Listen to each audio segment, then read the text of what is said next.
Welcome back to for the people.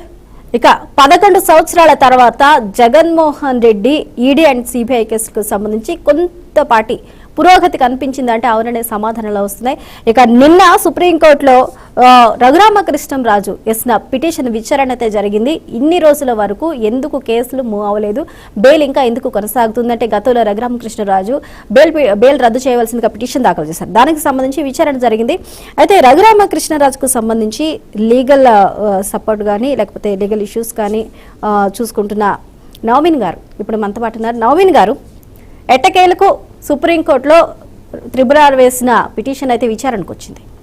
అయితే bail రద్దు కావాలంటూ కూడా అందులో ఆయన కోరటం జరిగింది. మరి బెయిల్ రద్దు అంశాలు ఎంతవరకు ఉండే అవకాశం ఉంది, బెయిల్ రద్దు అయ్యే అవకాశం?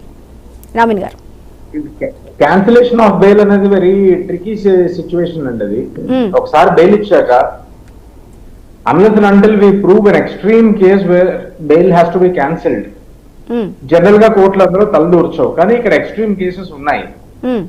ఆ కేసు ఎంతవరకు సుప్రీంకోర్టు పరిగణలోకి తీసుకుంటుంది అనేది చూడాలి. ఒకటి, ఇందులో రెండో అంశం ఏంటంటే 11 ఏళ్లుగా ఎందుకు తాత్సారం జరుగుతుంది అని ప్యానల్లో ఉన్న పెద్దలు చెప్తున్నారు. ఇప్పుడు 11 ఏళ్లుగా తాత్సారం జరగడం అంటే కేసు ఫైల్ చేసే వరకే ప్రభుత్వం చేతుల్లో ఉంటుంది. ఆ తర్వాత జ్యుడిషియరీ చేతిలోకి వస్తుంది. అది ఒకసారి కేసు ఫైల్ అయ్యాక, ఛార్జ్ షీట్స్ ఫైల్ అయ్యాక జ్యుడిషియరీ చేతిలోకి వస్తుంది. మధ్యలో వీళ్ళు ఏం చేస్తున్నారు, డిశ్చార్జ్ పిటిషన్లు వేస్తున్నారు. కొన్ని 10 మంది అక్యూజ్డ్ ఉన్నారు అందులో. ఇవాళ ఒకడేస్తాడు డిశ్చార్జ్ పిటిషన్, అది డిస్మిస్ అవ్వగానే ఇంకొకటి వేస్తాడు డిశ్చార్జ్ పిటిషన్. ఈ డిశ్చార్జ్ పిటిషన్స్ చూసుకోవడానికి 11 ఏళ్ళు పట్టేసింది కోర్టుకి. అందులో ఇంకొక పెద్ద ఇదేంటంటే డిస్ట్రిక్ట్ జ్యుడిషియరీ ఆఫీసర్స్ కి టెన్యూర్ అనేది 3 సంవత్సరాలు మాత్రమే ఉంటుంది ఆ కోర్టులో. 3 సంవత్సరాలు దాటాక ఏ జడ్జి అయినా సరే ఆ జడ్జి గారు ట్రాన్స్ఫర్ అయిపోతారు, కొత్త జడ్జి గారు వస్తారు. మళ్ళీ అక్కడ రెడ్ వచ్చి మొదలాడని చెప్పి మళ్ళీ మొదటి నుంచి మొదలవుతుంది. ఆయనకి అర్థం చేసుకోవాలి కేసు, ఆ ఫైల్స్ అన్ని చదవాలి. అది మనకి మీరు చూపించినట్టు ఇండైట్మెంట్ రిపోర్ట్ ఉన్నట్టు 3 పేజీలు 4 పేజీలు మన దగ్గర ఉండవు. మన దగ్గర గుట్టలు పేపర్లు ఉంటాయి. ఆ పేపర్లన్నీ జడ్జి గారు చదవాలి. ఆయన చదివే లోపు ట్రాన్స్ఫర్ అవ్వకపోతే రిటైర్ అయిపోతారు ఆయన. ఇలా జడ్జెస్ రిటైర్ అవ్వడం, ఎందుకంటే సీనియర్ జడ్జెస్ మాత్రమే సిబిఐ కోర్టులోకి వేస్తారు. Because the stakes are so high. అంత హై స్టేక్స్ ఉన్నప్పుడు వెరీ సీనియర్ జడ్జెస్ ని వేస్తారు. And there is no provision ఈ జడ్జెస్ వాళ్ళ టెన్యూర్ ని పెంచాలి, వాళ్ళు రిటైర్ అయిపోయినా సరే ఐఏఎస్ లకు పెంచినట్టు టెన్యూర్ పెంచాలి అన్న ప్రావిజన్ జనరల్ గా హైకోర్టు తీసుకోదు. చేయదలుచుకుంటే చేయొచ్చు, but high court will never go that route. Exceptions చేసే రూట్ కి హైకోర్టు అసలు వెళ్ళదు. దాంతో ఏమవుతుందంటే కేసు విచారణకి కరెక్ట్ గా కేసు విచారణకు వచ్చే టైంకి వీళ్ళు డిశ్చార్జ్ పిటిషన్ వేస్తారు. ఆ డిశ్చార్జ్ పిటిషన్ ని కోర్టు డిస్మిస్ చేస్తుంది. దాన్ని పట్టుకుని హైకోర్టుకి వెళ్తారు, క్రిమినల్ పిటిషన్ వేస్తారు. మళ్ళీ అందులో కౌంటర్లు అంటారు. కౌంటర్లని మా సీనియర్ గారు లేరండి, మళ్ళీ నెక్స్ట్ వీక్ వేయండి, లేదా ఇన్స్ట్రక్షన్స్ తీసుకోవాలండి. ఇలా తాత్సారం జరుగుతోంది. సో 11 సంవత్సరాల నుంచి జయలలిత గారి కేసు మీరు చూసుకున్నా సరే దగ్గర 15-16 సంవత్సరాలు పట్టింది. సో రైపన్ అవ్వాలి, ఇష్యూ రైపన్ అవ్వాలి. ఇప్పుడు ఆ స్టేజ్కి వచ్చింది. నిన్న సుప్రీంకోర్టు అడిగింది, అఫిడవిట్ ఫైల్ చేయాలి. సో సుప్రీంకోర్టు వారు ఏ డైరెక్షన్ ఇవ్వదలుచుకుంటే అవి నెక్స్ట్ వీక్ బహుశా ఇస్తారు అనుకుంటున్నాం. ఓకే, నవీన్ గారు, ప్రజాప్రతినిధులకు సంబంధించి కేసులు ఏవైనా ఉంటే వాటిని 1 year లోపు క్లియర్ చేయాల్సిందిగా ఏదైనా చెయ్యండి అంటూ కూడా కోర్టులో రాష్ట్ర ప్రభుత్వాలకు చెప్పడం జరిగింది. మరి ఇప్పటికీ కూడా దానిని అమలు చేయడంలో రాష్ట్ర ప్రభుత్వాలు కానీ లేకపోతే రాష్ట్ర ప్రభుత్వాలు ఎందుకు ముందడుగు వేయడం లేదంటారు? అంటే కోర్టులు ఇచ్చిన ఆదేశాలను కూడా పట్టించుకోలేనంత తలమునకన పనుల్లో ఉంటున్నారా? ఇంకొక విషయం, ఎందుకంటే ఎవరో వస్తారు, వాయిదా అడుగుతారు, తప్పదు ఇవ్వాలి. ఇవ్వలేదంటే it will not stand before the higher court. హైకోర్టుకి ట్రాన్స్ఫర్ అయ్యారు. ఆయన అక్రాస్ ది బెంచ్ ఒక మాట అన్నారు. కోర్టుకు వచ్చి ఒక డీజీపీ గారు ఐఏఎస్ ఆఫీసర్ ఎవరో వస్తే కోర్టుకు వచ్చి చేతులు కట్టుకు నుంచుకోవడానికి మీకు సిగ్గు అనిపించట్లేదా, మిమ్మల్ని పిలిచి నుంచోబెట్టడానికి నాకు సిగ్గు అనిపిస్తుంది, మీకు సిగ్గు అనిపించట్లేదా అని. దాన్ని కూడా ఇలా దులిపేసుకున్నారు వాళ్ళు. అవును, అంటే ఐఏఎస్ ఐపీఎస్ అధికారులు కూడా ఆనాడు కోర్టు ముట్టకాయలు వేసిన పరిస్థితి. కోర్టు ధిక్కరణ కేసులో ఆఫీసర్ గనక కోర్టు ముందర హాజరు అవ్వాలంటే అది చాలా సిగ్గుచేటైన విషయం కింద భావించే వాళ్ళకి అప్పుడు. ఇప్పుడు అసలు పట్టించుకోవట్లేదు కోర్టు ధిక్కరణ కేసులు, అయితే ఇందులో చూసుకుంటారని. ఓకే అలా మారిపోయింది ఇప్పుడు పరిస్థితి. చెప్పండి. సో అక్రాస్ ద బార్ ఒక జడ్జి గారు అన్నారు, మిమ్మల్ని పిలవడానికి నాకు సిగ్గేస్తోంది, రావడానికి మీకు సిగ్గు అనిపించట్లేదా అని. ఇన్నిసార్లు కాదు నామిని గారు, ఇన్నిసార్లు కోర్టు ధిక్కారానికి పాల్పడుతున్నా, ఇన్నిసార్లు చెప్పింది చేయకుండా ఉన్నా, మరొకసారి ఒక చిన్న కేసు మనం ఎగ్జాంపుల్ తీసుకుందాం. కోడికత్తి కేసు అండి. జగన్మోహన్ రెడ్డి ఆనాడు అధికారంలోకి రాకముందు ఒక అటాక్ జరిగింది ఎయిర్పోర్ట్ లో, కోడికత్తి కేసు. దానికి సంబంధించి కూడా కనీసం వాగ్మూలం ఇవ్వడానికి ఆయన హాజరు కాకుండా 3 సంవత్సరాల్లో బయటికి రావాల్సిన ఒక కేసు ఏదైతే ఉందో 5 సంవత్సరాలకు పైబడి ఆయన శిక్ష అనుభవించారు. అంటే ఆ కేసుకు సంబంధించి 3 సంవత్సరాలు మినిమం శిక్ష వేస్తారు. దాని సివియారిటీని బట్టి ఇంకా పెరిగే అవకాశం ఉంటుంది. కానీ 3 సంవత్సరాలు బయటికి రావాల్సిన ఆ నిందితుడు ఎవరైతే ఉన్నారో 5 సంవత్సరాలు పైబడి ఆయన బెయిల్ కూడా లేకుండా శిక్ష అనుభవించారు. అంటే ఇక్కడ జగన్మోహన్ రెడ్డి మీద సుమారు 32 కేసులు. ఇప్పుడు అప్పసాని గారు మనం చెప్పినట్లు మనం అన్ని కేసులు పెడితే ఇంకా దానికి అంత ఉండదు. మనకి ఈటీసీ అంటే ఎక్స్ట్రా పెట్టుకుంటూ పోవాలి, ఇంకా డాట్ తప్ప ఇంకేం ఉండదు. అన్ని కేసులు పెట్టచ్చు, ఆల్రెడీ అంతకు మించి కేసులు ఉన్నాయి.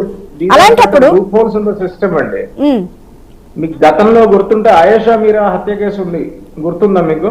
అవును, అందులో సత్యం బాబు అని ఒక నిందితుడిని అరెస్ట్ చేశారు. అవును, లాస్ట్ కి మళ్ళీ ఆయన నిందితుడు కాదని చెప్పేసి రిలీజ్ చేశారు.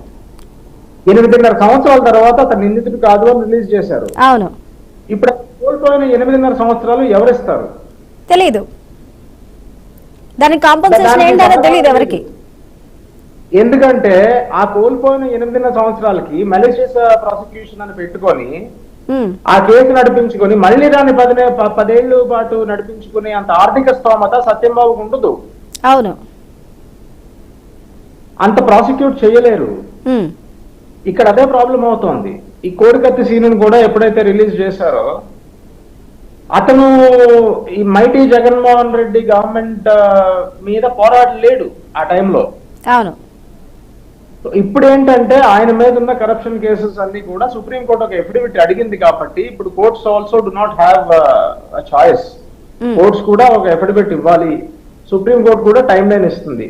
రెండోది మీరు అడిగారు ఎమ్మెల్యే ఎంపీ కేసుల్లో 1 year లో జరగాలి అని.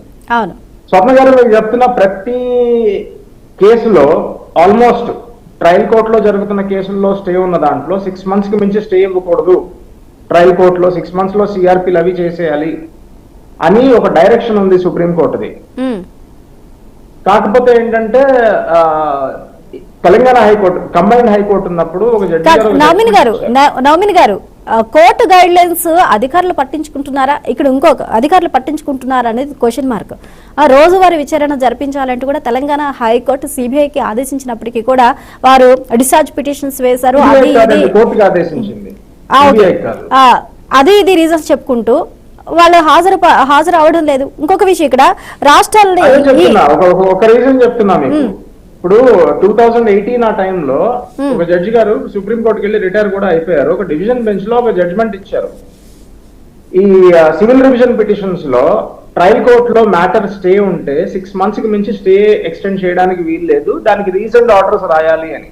అవును, దానికి ఆయన ఏం రాశారంటే సుప్రీంకోర్టు బాగానే ఇచ్చేస్తుంది కానీ it is not practical, therefore నేను స్టే ఎక్స్టెండ్ చేస్తున్నాను అని ఒక జడ్జిమెంట్ రాశారు ఆయన. ఎన్నో కేసుల్లో high court honourable high court time fix చేస్తుంది 3 months లో ట్రయల్ కంప్లీట్ చేయండి అని. 3 months లో ట్రయల్ కంప్లీట్ చేయడం అనేది పాసిబిలిటీ ఉన్న విషయం కాదండి. But still high court order pass చేస్తుంది. ఎందుకంటే విట్నెస్లు ఉండాలి, ఆ విట్నెస్లు ఎగ్జామినేషన్ అవ్వాలి, క్రాస్ ఎగ్జామినేషన్లు అవ్వాలి, అవి అయ్యాక ఆర్గ్యుమెంట్స్ అవ్వాలి, రోజులు తరపుడు ఆర్గ్యూ చేస్తారు.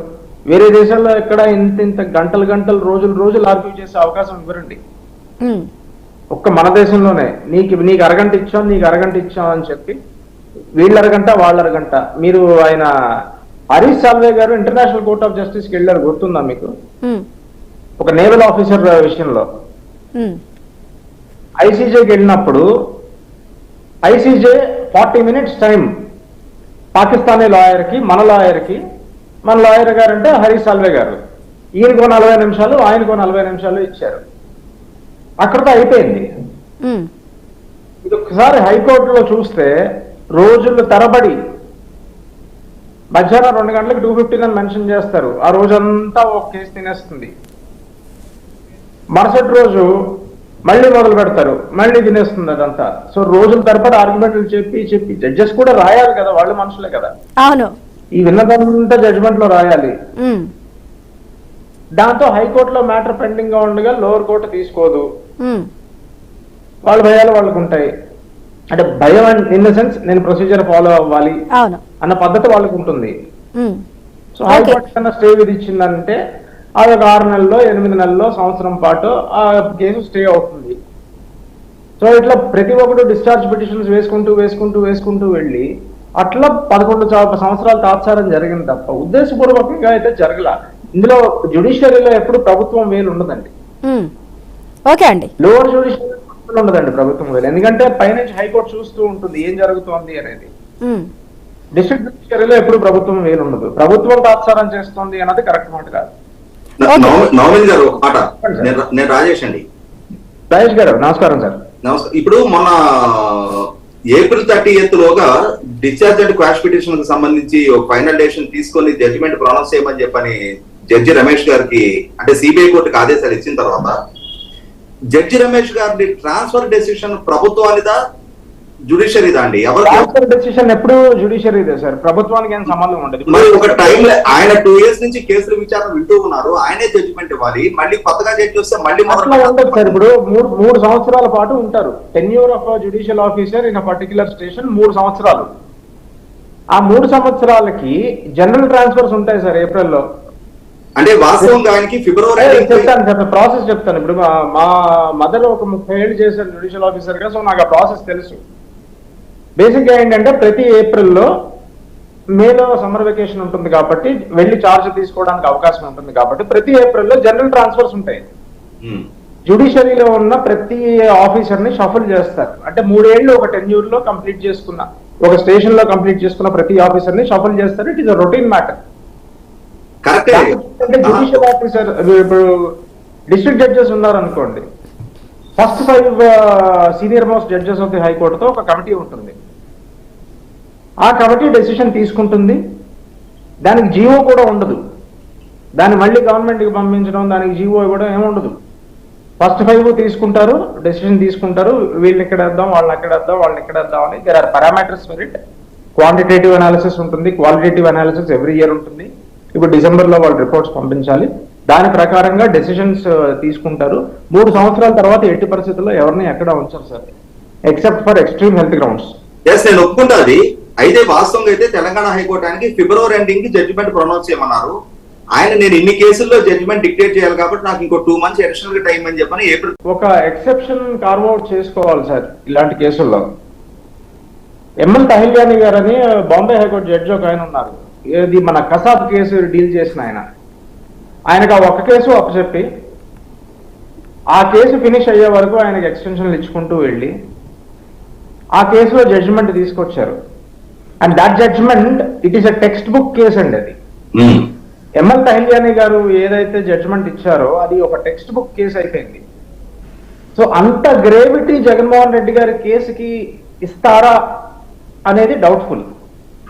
ఎందుకంటే హైకోర్టే ఆయనకి 2 months అడిషనల్ టైం ఇచ్చింది జడ్జిమెంట్ ప్రొనౌన్స్ చేయడానికి. ఫిబ్రవరి ఎండింగ్ మళ్ళీ ఏప్రిల్ 30th వరకు. జనరల్ ట్రాన్స్ఫర్స్ లో జనరల్ గా ట్రాన్స్ఫర్ చేసేస్తారు.